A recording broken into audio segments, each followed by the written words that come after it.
इक्बाल मिरची मालमत्ता खरेदी प्रकरणामध्ये प्रफुल्ल पटेल यांची जप्त केलेली संपत्ती ईडीनं परत केली आहे। ईडीच्या क्लीन चिटवर विरोधकांनी आता टीका केली आहे।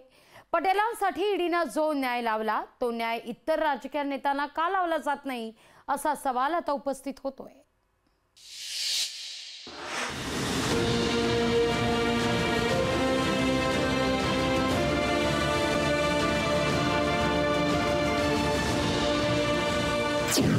इक्बाल मिरची प्रकरणात प्रफुल्ल पटेलांना मोठा दिलासा।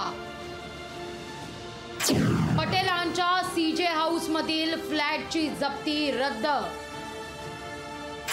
पटेलांना मिळालेल्या क्लीन चिटवर विरोधकांची टीका। मुंबईतल्या वरळीतलं हे सीजे हाऊस, या इमारतीतल्या 7 फ्लॅट अंडरवर्ल्ड डॉन इक्बाल मिरची याच्या बायकोचे होते। हे फ्लॅट प्रफुल्ल पटेल आणि त्याच्या पत्नीनं खरेदी केल्याचा आरोप झाला होता। या प्रकरणी ईडीनं ही मालमत्ता जप्त केली होती। त्यावेळी पटेल विरोधात होते। पटेल जसे सत्तेत गेले तसं या प्रकरणातील जप्ती रद्द करण्यात आली। यावरून विरोधकांनी थेट सरकारला सवाल केलाय।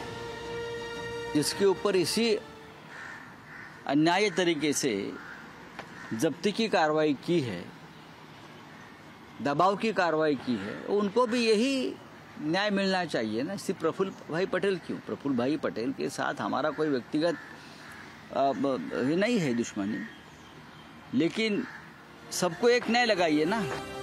ईडीनं संपत्ती जप्त केलेल्या नेत्यांची संख्या मोठी आहे।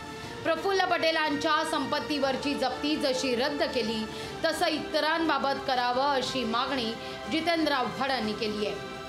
प्रफुल्ल पटेल यांना क्लीन चिटचा प्रश्न नाही। प्रफुल्ल पटेलांची जप्त केलेली संपत्ती जी होती ती कोर्टाने आज सोडली। महाराष्ट्रातले जेवढे कोणी आहेत त्यांची जी जप्त केलेली प्रॉपर्टी आहे ती अशाच रीतीने सोडण्यात यावी, जेणेकरून प्रत्येकाला समान न्याय मिळेल। दहशतवाद्यांशी आणि दहशतवाद्यांना आश्रय देणाऱ्या देशांशी कोणतेही संबंध ठेवू नये अशी भाजपची भूमिका आहे।